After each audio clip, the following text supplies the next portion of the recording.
नमस्कार साथियों, मैं मुकुल स्वागत करता हूं आपका टारगेट यूकेएसएससी में। तो लास्ट क्लास में हमने देखा था कि जो टिहरी रियासत है इसके सभी राजा हमने पढ़ लिए थे। लगभग 6 राजा हमने यहाँ पर पढ़े।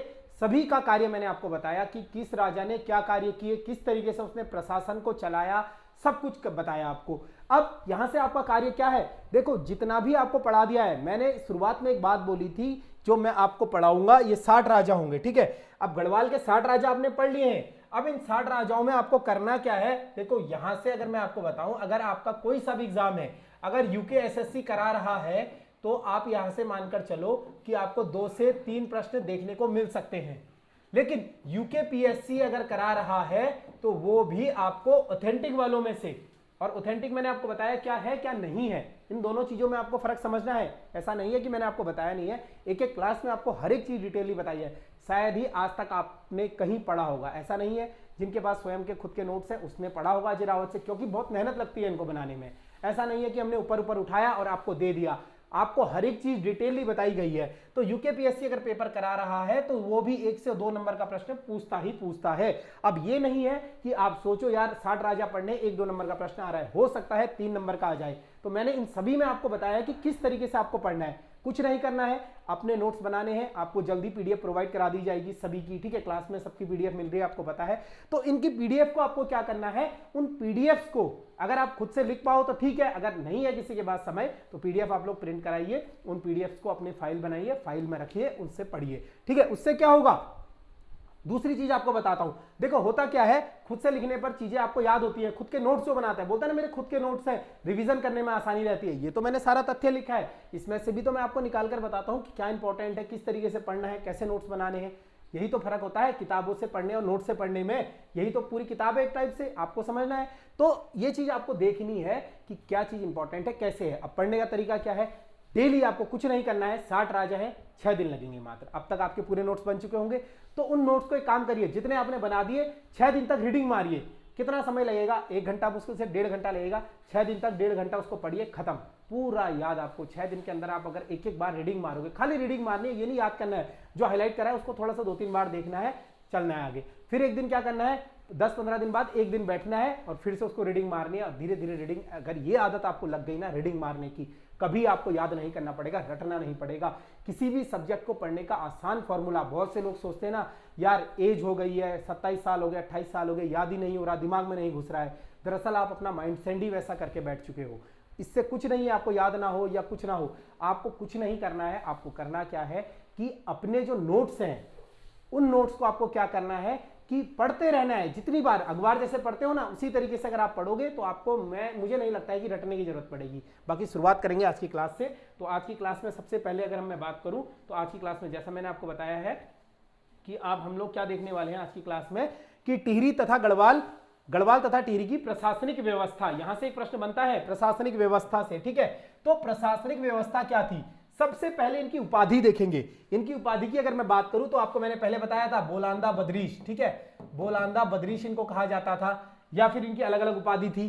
कभी इनके पीछे शाह लगता था या पाल लगता था। हमने देखा ना कि जो शुरुआत में क्या लगता था, अजय पाल, ठीक है, हम लखन पाल हमने देखा, या फिर हमने कनक पाल देखा। बाद में क्या हुआ, बलभद्र आए, उन्होंने अपने नाम के आगे शाह की उपाधि धारण करी, ठीक है। क्या करी, शाह की उपाधि धारण करी। तो ये सब आपको उपाधियां देखनी है, देखेंगे। तो उपाधि कनकपाल से लेकर अनंतपाल द्वितीय तक गढ़वाल दरबार में राजाओं को राजा की उपाधि धारण करने का प्रमाण मिलता है। इस चीज को याद रखिएगा। कब से कब तक, जो गढ़वाल हमने कितने भागों में बांटा है, 4 भागों में बांटा था, ठीक है। 1, 2, 3, 4। लास्ट में हमने टिहरी, इससे पहले वाली क्लास में हमने टिहरी रियासत के राजा पढ़े जो चौथे भाग में थे। तो जो पहले भाग के राजा थे कनकपाल से अनंतपाल द्वितीय तक, क्या था कि गढ़वाल के, ठीक है, गढ़वाल दरबार के राजाओं को राजा की उपाधि धारण करने का प्रमाण मिलता है। इस चीज को देखिएगा, ठीक है। नेक्स्ट आपके पास है, इसके अलावा गढ़वाल के राजाओं को महाराजा, राजाधिराज, महाराजाधिराज की उपाधियों भी धारण की थी। तो क्या क्या उपाधि धारण की थी, जैसे मैंने आपको बताया ना, महाराजा की, राजाधिराज की, महाराजाधिराज की उपाधियां इन्होंने धारण की थी। जबकि 1455 में जगतपाल के ताम्रपत्र अभिलेख रघुनाथ मंदिर देवप्रयाग में राजवर शब्द की प्राप्ति होती है। यह चीज हमने देखी थी, राजवर की प्राप्ति कहां हुई थी, वहां हमने पढ़ा था। यह राजभर शब्द की उपाधि की जानकारी मिलती है, जो इतिहासकारों में एक विवादित तथ्य है। तो ये भी हमने देखा है वहां पर, ये हर एक चीज हमने देखा है, बस आपको ये बता रहा हूं कि क्या क्या उपाधि उनकी हुआ करती थी। ठीक है, ये सब हमने क्लास में पढ़ा है। इसके बाद इनके जो पद थे वो पद कैसे सृजित थे। अब राजा तो राजा है, अभी तक हम राजा के बारे में पढ़ रहे हैं। अब ऐसा तो है नहीं कि राजा के अलावा राजा ही सब कुछ देखता था, तो राजा के अलग अलग कोई मुंशी होता था, मुनीम होता था, या उनके फौजदार होते थे। तो जो लोग भी होते थे उनके पद होते थे, और उन पदों को कुछ ना कुछ कहा जाता था। वही हमारे लिए इंपॉर्टेंट है, वहीं से प्रश्न बनता है। ठीक है, कभी अगर प्रश्न बन जाए तो यहां से बनता है। तो सबसे पहले था कुंवर या कुमार का पद। ये क्या होता था, गढ़वाल का प्रशासन का सर्वोच्च मंत्री पद था, जो राजा को सलाह देता रहता था। इसी पद पर रहते हुए शून्य काल के दौरान राजा मान्यताएं संरक्षक की भूमिकाओं का शासन करता था। ठीक है, इस चीज को याद रखिएगा। कुंवर या कुमार क्या होता था उस समय, गढ़वाल प्रशासन का सर्वोच्च मंत्री। तो कभी यह प्रश्न आ जाए निम्नलिखित में से कुंवर का पद किससे संबंधित है, तो सर्वोच्च मंत्री पद से संबंधित है, पंवार राजवंश में। ठीक है, टिहरी के जो आपका गढ़वाल का इतिहास है, पंवार राजवंश में कुंवर या कुमार का सर्वोच्च पद है। ये किससे संबंधित हो जाएगा, कुंवर या कुमार से। ये कार्य क्या करता था, राजा को सलाह देता था। ठीक है, राजा को सलाह देता था, और इसी पद पर रहते हुए शून्य काल के दौरान राजमाताएं, ठीक है, शून्य काल के दौरान राजमाताएं संरक्षक की भूमिकाओं में शासन करती थी। तो राजमाताएं क्या करती थी, संरक्षक की भूमिकाओं में शासन करती थी। इस चीज को भी याद रखिएगा। नेक्स्ट आपका जो पद था, गुरु या पुरोहित या धर्माधिकारी। ठीक है, किसका था पद, अगला पद आपके पास गुरु, पुरोहित या धर्माधिकारी का पद हुआ करता था। यह क्या होता था, प्रसिद्ध कविता शुक्रनीति, ठीक है, शुक्रनीति ग्रंथ के अनुसार यह पद धार्मिक गतिविधियों के लिए जिम्मेदार था। तो गुरु, पुरोहित, जो ब्राह्मण पंडित है, इनका जो पद था, प्रसिद्ध कविता शुक्रनीति के ग्रंथों के अनुसार यह पद धार्मिक गतिविधियों के लिए जिम्मेदार था। तो ये नाम से ही लग रहा है कि धार्मिक कार्यों के लिए यह पद हुआ करता था। ठीक है, प्रारंभ में इस पद के लिए गुरु शब्द, किंतु उत्तर गढ़वाल काल में पुरोहित तथा धर्माधिकारी नाम से संबोधित होने लगा। तो प्रारंभ में क्या था, गुरु बोला जाता था, फिर उत्तर गढ़वाल में क्या बोलने जाने लगा, पुरोहित और धर्माधिकारी नाम से इसको संबोधित किया जाने लगा। अब आपको देखना है कि श्री शंकर गुरु, एक गुरु आए श्री शंकर गुरु, ये किसके टाइम पर थे, श्याम शाह के, और इनकी जो रचना थी शंकर गुरु की, वास्तु शिरोमणि शास्त्र। इस चीज को याद रखिएगा, ये आपको पहले भी कराया है, जो कि वेरी वेरी इंपॉर्टेंट तथ्य हो जाएगा। ठीक है, इसके अलावा श्रीनिवास गुरु, ये किसके समय थे, फतेहपति शाह के समय। एक आए आपके श्रीपति गुरु, ये किसके समय थे, प्रद्युमन शाह के समय थे। तो पूछ सकता है एग्जामिनर, इन चीज को भी देखकर चलिएगा। ठीक है, आपको ये चीजें इंपॉर्टेंट है।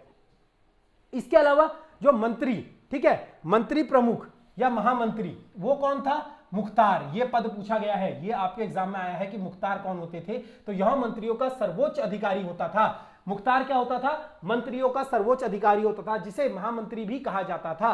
तो मुख्तार क्या होता था, मंत्रियों का सर्वोच्च अधिकारी होता था। इसी को क्या कहा जाता था, इसको कहा जाता था आपका मुख्तार। इस चीज को याद कर लीजिए, ये प्रश्न बनता ही बनता है और आया हुआ है एग्जाम में। अब इनकी जो प्रशासनिक प्रमुख था वो कौन होता था, प्रशासनिक, जो प्रशासन का प्रमुख होता था, तो वजीर। इस चीज को याद रखिए, ये भी पूछा गया प्रश्न है, यह प्रशासन का प्रमुख होता था। तो ये पूछा गया है, पंवार वंश में प्रशासन का प्रमुख कौन होता था, तो वजीर, या वजीर क्या था, प्रशासनिक अधिकारी था। इस चीज को याद रखिएगा, ये प्रश्न ऐसे नहीं बनता है। ठीक है, मैं आपको, ये वजीर क्या है, तो ये प्रशासनिक अधिकारी है, ऐसे भी प्रश्न आ सकता है। या फिर वजीर का कार्य क्या होता था, ऐसे भी प्रश्न आ सकता है। तो प्रश्न कैसे भी आ सकता है, बस सिवाय आपको क्या होना चाहिए, इसको अच्छी तरीके से याद होना चाहिए कि ये क्या है। ठीक है, जो राजस्व संबंधी जानकारी रखता था, यह मुगल कालीन पद माना जाता है। तो भारतीय इतिहास में आपने देखा होगा, मुगल जब दिल्ली में थे तो अलग अलग, जैसे शिवाजी के टाइम पर आपने नवरत्न देखे होंगे, कृष्णदेवराय के दरबार में 9 रत्न रहते थे, या इसी प्रकार से अकबर के समय 9 रत्न रहते थे, या फिर कोई जो राजा होते थे उनके समय जो अलग अलग पद रहते थे, ठीक है, उन पदों का अलग अलग कार्य होता था। इसी प्रकार से जो वजीर का पद था, ये टिहरी राज्य में था, पंवार वंश में था, और इसका प्रशासन, ये क्या होता था, प्रशासनिक प्रमुख होता था, और राजस्व संबंधी ये जानकारी रखता था। मतलब जो राजस्व का लेखा जोखा है, जैसे आज के आपके पटवारी लेखपाल लोग करेंगे, ठीक है, वही कार्य ये करा करते थे। और ये पद जो था मुगल कालीन पद माना जाता था, क्योंकि मुगल काल में भी ये पद चलता था। तो कहीं ना कहीं पैरेलल में चीजें चल रही थी, तो इसीलिए ये मुगल कालीन पद माना जाता है। इसके बाद प्रमुख वजीर कौन कौन थे, ठीक है, ये भी पूछा जाता है, ये कौन थे, तो गजे सिंह हैं, पृथ्वीपति शाह के दरबार में क्या थे, प्रमुख वजीर थे। ये पूछ लेगा आपसे, गजे सिंह किसके दरबार में थे, पृथ्वीपति शाह के दरबार में, या निम्नलिखित में से वजीर कौन था पृथ्वीपति शाह के दरबार में, तो गजे सिंह थे, ऐसा भी प्रश्न आ सकता है। अगला है आपके पास रंगी बिष्ट, ये क्या थे, फतेहपति शाह के दरबार में वजीर थे। फिर जयदेव जयकृत शाह के दरबार में वजीर थे। फिर दुगादत्त पैनुली, ठीक है, ये क्या थे, सुदर्शन शाह के दरबार में वजीर थे। तो इस चीज को याद करिएगा, ये चीजें ऐसे ही बन जाती है एग्जाम में प्रश्न, ठीक है, यहां तक आप समझ गए। इसके बाद अगर मैं आपको बताऊं, देखो इसके बाद मेन चीज शुरू हो रही है आपकी जो प्रशासनिक व्यवस्था है, ठीक है, गढ़वाल की जो प्रशासनिक व्यवस्था है आपको समझनी है।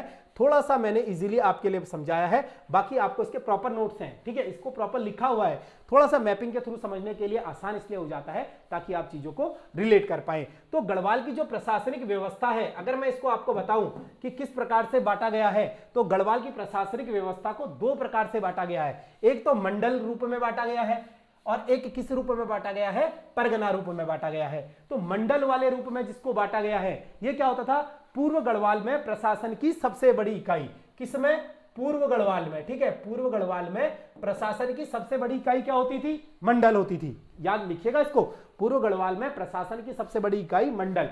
आप चाहो तो इसका फ्लो डायग्राम बना सकते हो अपने नोट्स में, अन्यथा मैंने नोट्स फॉर्म में लिखा है, ठीक है, नोट्स फॉर्म में आपके लिए लिखा है, सब सुविधा आपके लिए करवा दी गई है, उसकी चिंता ना करिए, बस इससे समझने में आपको आसानी रहे इसलिए बता रहा हूं। तो पूर्व गढ़वाल में प्रशासन का सबसे बड़ा पद कौन सा है, मंडल है। अब मंडल का कोई ना कोई प्रमुख तो होगा, तो मंडल का जो प्रमुख होता था इसे क्या कहा जाता था, कमीण, ठीक है, कमीण इसको कहा जाता था।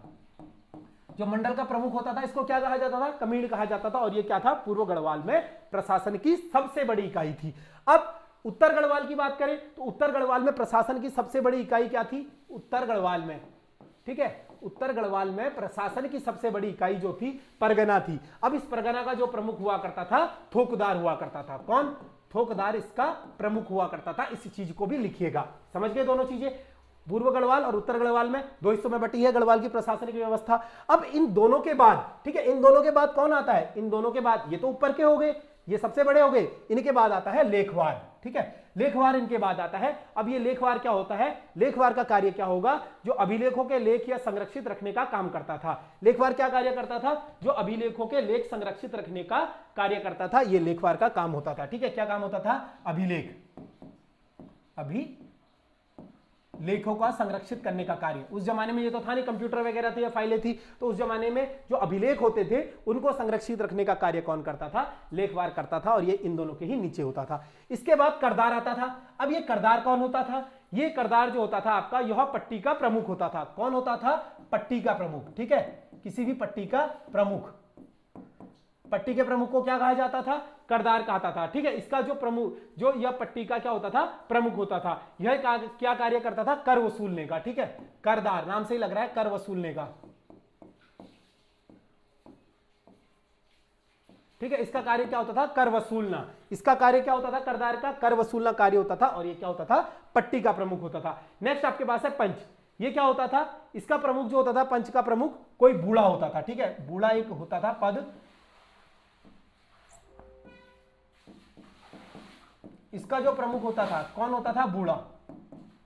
किसका, पंच का प्रमुख कौन है, पंच का प्रमुख है बूढ़ा। इसका कार्य क्या होता था, 5 लोगों का एक सदस्य होता था जो न्याय व्यवस्था के लिए जिम्मेदार होता था। क्या होता था, 5 लोगों का एक सदस्य होता था, मतलब 5 लोगों का एक दल है। जैसे आपने देखा ना गांव में सरपंच बोलते हैं, 5 पंचों को, ठीक है। तो न्याय व्यवस्था को ये देखते थे। प्रमुख इसका कौन होता था, एक बूढ़ा व्यक्ति, जो बूढ़ा होगा, बूढ़ा नाम ही था उसका, ठीक है। तो बूढ़ा उसका नाम हो जाएगा, पद का नाम ही, तो इसका जो प्रमुख होगा वो बूढ़ा होगा, और ये 5 लोगों का पद हुआ करता था।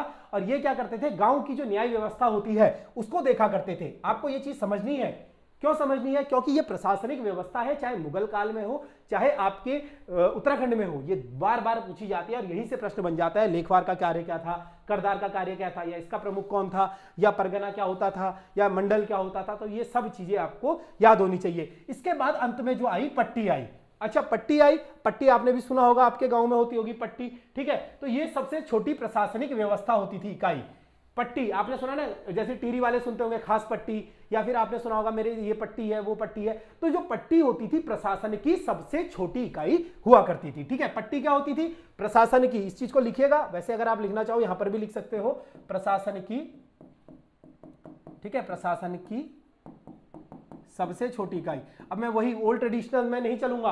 आपने देखा है ना मास्टर जी क्या कर रहे हैं, लिख रहे हैं एक एक चीजें को, बच्चों का टाइम वेस्ट हो रहा है। तो मैंने ये सब आपके लिए फ्लो डायग्राम पहले से ये थोड़ा सा बनाया हुआ था ताकि आप लोगों का जो समय है वो कम लगे। ऑफलाइन क्लासेस में आपने देखा है क्या होता है कि एक दिन पूरा इसी को समझाने में लग जाता है। हमें ऐसा नहीं है, हमने इससे पहले भी बहुत चीजें देख ली हैं।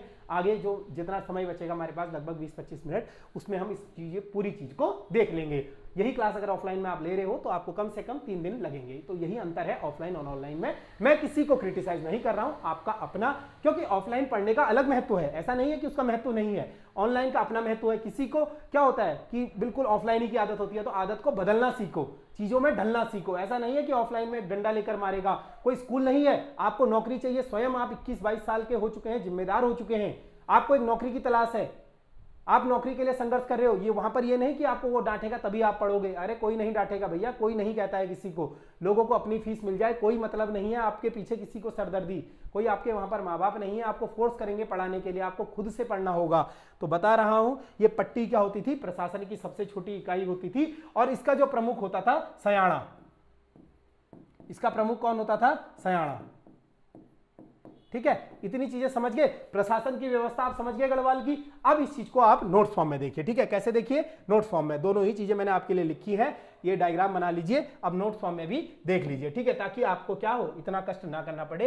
ये सब चीज व्यवस्था आपके लिए पहले ही कर दी जाती है। तो मंडल ये पूर्व गढ़वाल की प्रशासनिक इकाई थी, इसका प्रमुख क्या होता था, कमीण होता था। इसके बाद परगना उत्तर गढ़वाल काल का सबसे बड़ा इकाई होती थी, इसका प्रमुख थोकदार होता था। इसके बाद ये क्या था, हाँ इसके बाद में क्या था, जो परगना होता था ये बड़ा होता था। ठीक है, इसमें क्या होता था, 22-23 गांव का एक परगना होता था, मतलब 22-23 गांव को मिलाकर एक परगना बनता था। ये थोड़ा सा बड़ा होता था। उसके बाद आपने देखा इन दोनों के नीचे कौन आता था, लेखवार। यह अभिलेखों का लेखन संरक्षित रखने का काम करता था। और करदार क्या करता था, यह पट्टी का प्रमुख होता था, यह कर वसूलने का कार्य करता था। ठीक है, इसके बाद हमने देखा था, क्या देखा था, पंच, इसका प्रमुख बूढ़ा होता था। पंच का 5 लोगों का समूह न्यायिक व्यवस्था के लिए जिम्मेदार था। फिर हमने देखा था पट्टी, अंत में सबसे छोटी इकाई, यह सबसे छोटी प्रशासनिक इकाई थी। इसका प्रमुख कौन था, कोई सयाणा इसका प्रमुख हुआ करता था। अब आपको इस प्रशासनिक व्यवस्था में आगे को चीजों को समझना है। तो गढ़वाल का विभाजन 1815 में हुआ।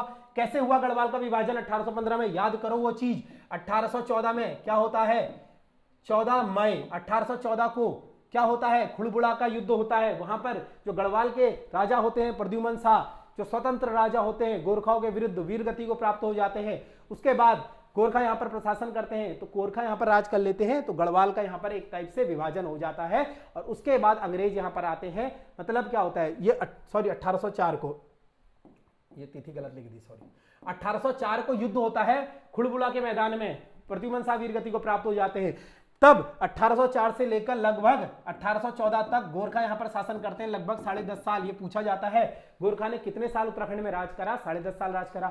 अब वो राज करते हैं, उसके बाद सुदर्शन शाह कहीं चले जाते हैं। वो सब कहानी आपको बता दी है, क्लास में पढ़ा दी है। तो सुदर्शन शाह जब तक राज्य कार्य नहीं संभालते हैं या नहीं करते हैं अंग्रेजों की मदद से, ये गढ़वाल में क्या करते हैं, पुनः अपना जो स्थापित होता है उसको स्थापन करते हैं। लेकिन अंग्रेज उनके स्वरूप दंड के, मतलब उनके जो क्षति होती है, नुकसान होता है, उसके स्वरूप क्या कहते हैं, हमको आप पैसा दोगे, पैसा होता नहीं है। तो वो गढ़वाल का कुछ हिस्से को अपने पास रख लेते हैं, एक छोटा सा हिस्सा सुदर्शन शाह को दे देते हैं, जो टिहरी होती है। ठीक है, उस समय तक गढ़वाल पूरा एक था। तो टिहरी में जो शासन कर रहे होते हैं ये सुदर्शन शाह को पकड़ा देते हैं। बाकी पौड़ी वाला क्षेत्र, श्रीनगर वाला जो मेन क्षेत्र होता है, अंग्रेज अपने पास रख लेते हैं। इसी कारण गढ़वाल का विभाजन 1815 में हो जाता है। ये चीजें हम पढ़ चुके हैं। तो पहली मॉडर्न प्रशासनिक व्यवस्था तहसीलों का निर्माण 1815-16 में हुआ था। तो पहली प्रशासनिक व्यवस्था तहसीलों का निर्माण कब हुआ था, 1815 और 16 में हुआ था। अब इनकी राजस्व व्यवस्था आपको देखनी पड़ेगी भैया थोड़ा सा। ठीक है, इनकी जो राजस्व व्यवस्था है आपको देखनी पड़ेगी। तो राजस्व व्यवस्था, राजस्व मतलब जो इनका राजस्व वसूलते थे, जो टैक्स या कर वसूलते थे, वो कैसे वसूलते थे। तो टोटल अगर मैं बात करूं पूरे करों की संख्या कितनी थी, 68 करों की संख्या थी। इसमें से क्या था, जो 36 थे आपके पास। ठीक है, आप इस तरीके से समझिएगा, करों की संख्या कितनी थी, टोटल 68 थी। अब इसमें से क्या था, जो 36 कर थे, कर प्रणाली, आगे हम गोरखा पढ़ेंगे ना, तो गोरखाओं ने 36 कर लगाए थे, 36 प्रकार के, जिनको बोला जाता था 36 रकम 32 कलम। तो 36 प्रकार के कर थे और 32 थे देय कर थे। ठीक है, देय, यह हो जाएगा ये देय कर।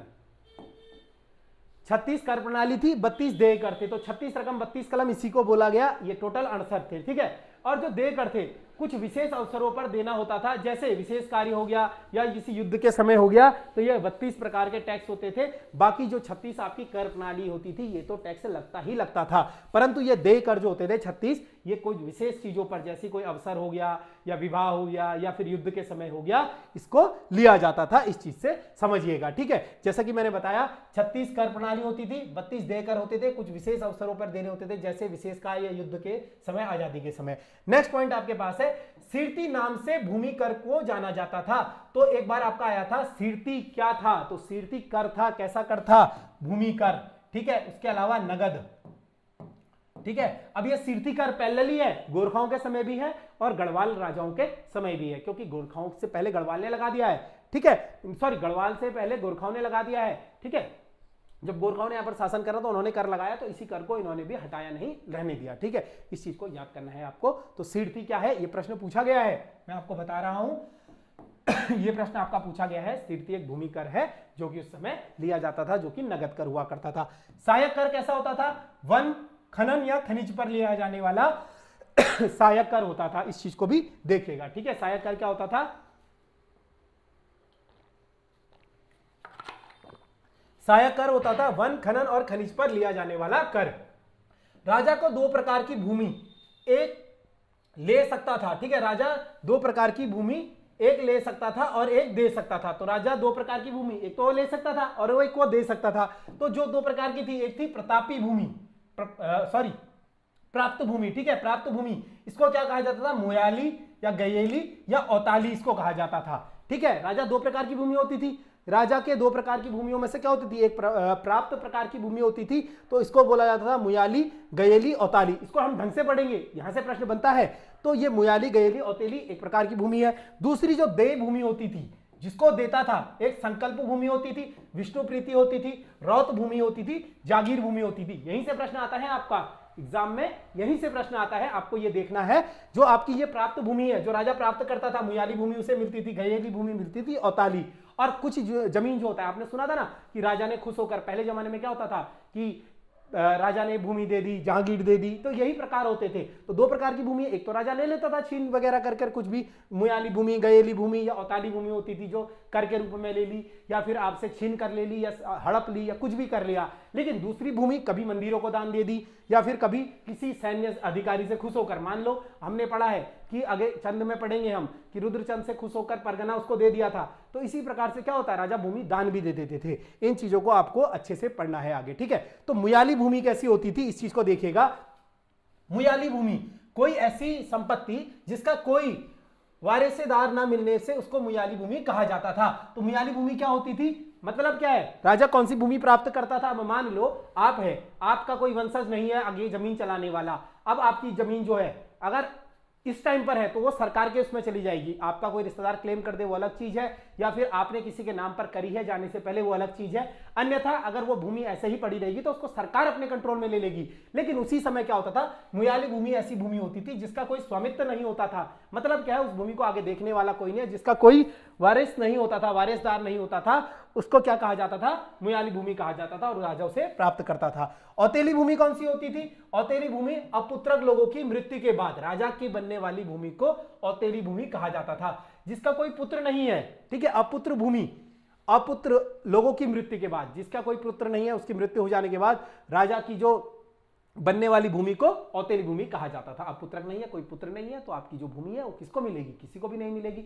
वो भूमि राजा को मिल जाएगी। अब गयेली भूमि क्या है, ठीक है, इन चीजों को समझिएगा, ये क्या है, भूमि के प्रकार हैं, कैसी भूमि के प्रकार हैं ये भी आपको देखना है। गयेली भूमि छोड़ गई भूमि, अर्थात अगर किसी व्यक्ति की भूमि खाली हो गई हो और वो वहां पर कुछ नहीं उगाता और वे उसका प्रयोग नहीं करता हो, उस व्यक्ति को उसको बंजर छोड़कर रखा हो, तो राजा उसको राजा पर दो अधिकार होते थे। मतलब क्या है, किसी व्यक्ति की जमीन है, मान लो आज की डेट में आपका क्या है, आप अपना गांव छोड़कर आ गए, अब तो कानून है, सब कुछ है, हमारा देश है, कानूनी व्यवस्था से चलता है, संविधान से चलता है।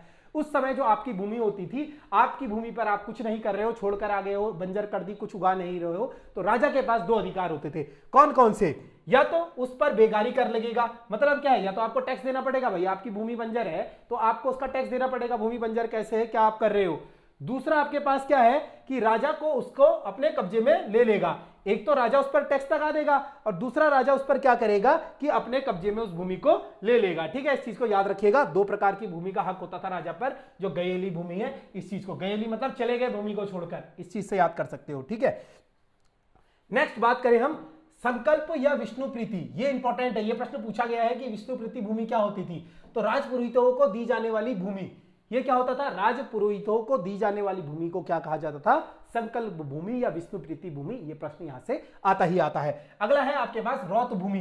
ये क्या होता था, रौत वीर सैनिकों को दी जाने वाली भूमि। मतलब आपका कोई सैनिक है, राजा की तरफ से युद्ध लड़ रहा है और उसने युद्ध का नेतृत्व करा, या फिर राजा जिस भी सैनिक से खुश हुआ उसने क्या करा, उस सैनिक को कहा लो भैया आपको हम जमीन देते हैं, इस जमीन को रख लो, हम अपनी खुशी से आपको दे रहे हैं, और उसी भूमि को कहा गया रौत भूमि। ये आपसे पूछा जाता है।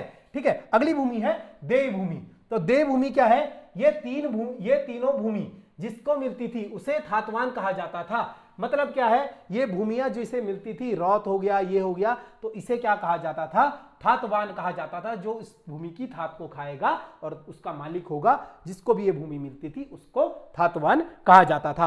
अब ये थातवान कौन है, थातवान यह जो भूमि उसको मिली है, अगर उसके वहां कोई रह रहा हो तो उस व्यक्ति को कर लेता था, जिसे खायकर नाम से जाना जाता था। थातवान कौन है, भूमि का मालिक है, इस चीज को समझिएगा। थातवान वह जो भूमि उसको मिली है, ठीक है, थातवान को भूमि मिली है, अगर वहां कोई रह रहा हो तो उस व्यक्ति से कर लेता था, मतलब उस भूमि पर कोई और रह रहा हो उससे कर लेता था, जिसे क्या कहा जाता था, खायकर नाम से जाना जाता था। यह भी प्रश्न पूछा जाता है आपसे, और इन चीजों की गहराई को समझिएगा।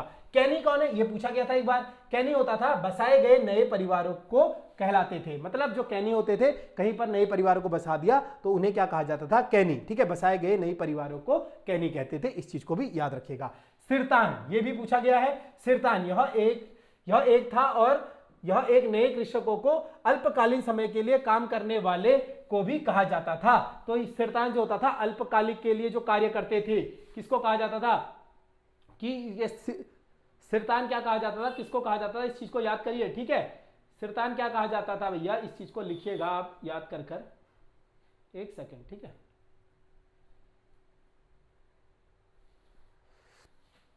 सिरतान क्या था, यह एक कर था। ठीक है, यह एक कर था, और यह नए कृषकों को अल्पकालीन समय में काम करने वाले को भी कहा जाता था। इस चीज को याद रखिएगा। सिरतान क्या होता था, सिरतान क्या होता था, इस चीज को याद रखिएगा। यह एक कर था, और यह कृषकों को अल्पकालीन समय में कार्य करने वालों को भी कहा जाता था। इस चीज को याद करिएगा, यह प्रश्न यहां से बन सकता है। अब कुछ अन्य कर है, अंतिम है कर। जल्दी से हम क्लास को समाप्त करेंगे। इस क्लास को आप देखेंगे तो आप चीजों को समझ जाएंगे कि किस तरीके से आपने पूरी प्रशासनिक व्यवस्था पढ़ी है, और यहां से एक ना एक प्रश्न जरूर आ सकता है आपके एग्जाम में। देखो, किसी भी एग्जाम में अगर आप जा रहे हो, राजा को पढ़ना उतना ही जरूरी है जितना जरूरी इसकी प्रशासनिक व्यवस्था को है।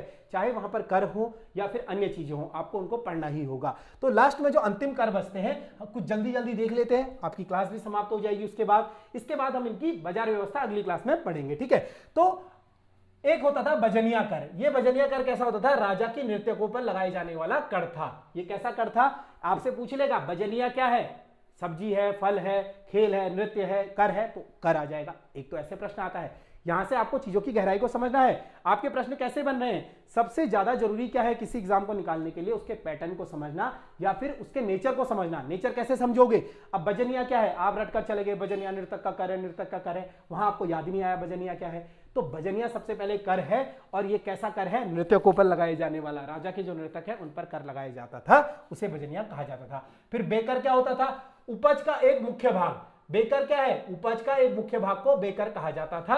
और कुकरालो, ये आपको नाम से ही लग रहा होगा, कुत्तों के लिए लिया जाने वाले टैक्स को क्या कहा जाता था, कुकरियालो टैक्स कहा जाता था। घड़ियालो, घोड़े के लिए लिया जाने वाला कर को घड़ियालो कहा जाता था। और मौकर क्या होता था, ग्रह कर। ठीक है, जो घर पर कर लगता था, आवास कर, हाउस टैक्स को क्या कहा जाता था उस समय, मौकर कहा जाता था। नेक्स्ट आपके पास है, नेक्स्ट वाला नजराना। तो नजराना क्या होता था, भेंट के समय दिया जाने वाला कर क्या होता था, आपका नजराना होता था। तो नेक्स्ट क्लास छोटी सी क्लास होगी, उसमें हम बाजारों को पढ़ लेंगे। ठीक है, उसमें हम क्या पढ़ेंगे कि प्रमुख बाजार कौन कौन से होते थे, जिसके बाद आपको, या इसी क्लास में इसको समाप्त करवाने की सोचूं मैं, एक सेकंड में देख लेता हूं ये क्लास आपको। ठीक है। नेक्स्ट क्लास आपकी एक क्लास और आएगी, इसके बाद आपका ये सब कुछ समाप्त हो जाएगा। ठीक है, ये इसके बाद आपका सब कुछ समाप्त हो जाएगा, ये वाली चीजें तो उसको हम नेक्स्ट क्लास में देखेंगे। बाकी उम्मीद करता हूं आपको क्लास अच्छी लगी होगी। इसी तरीके से देखो प्रॉपर्ली जितनी क्लास आपको करा दी है, मैं उम्मीद करता हूं आप बेहतरीन तरीके से इन क्लासों को पढ़ रहे हैं। प्रॉपर्ली नोट्स बनाइए, आपका उद्धार हो जाएगा। चाहे एक प्रश्न आए, दो प्रश्न आए, आपको सब चीज पढ़नी है। एक एक नंबर की बहुत इंपॉर्टेंस है, क्योंकि कंपटीशन ऐसा है, आप एक नंबर को भी छोड़कर नहीं जा सकते हो। खास तौर पर उत्तराखंड जो कि आसान है पढ़ने में, चीजें याद हो जाती हैं। उत्तराखंड इतना कॉम्प्लिकेटेड नहीं है, आप रिलेट करते हुए चलते हो चीजों को। इतिहास में समझ सकता हूं बहुत ज्यादा पढ़ने के लिए है, पर उत्तराखंड लिमिटेड है। फिर से मैं दावे के साथ कह रहा हूं, परीक्षावाणी प्लस इन नोट्स को जिसने पढ़ लिया उसे यूकेएसएससी के लिए किसी भी चीज को उठाने की जरूरत नहीं है।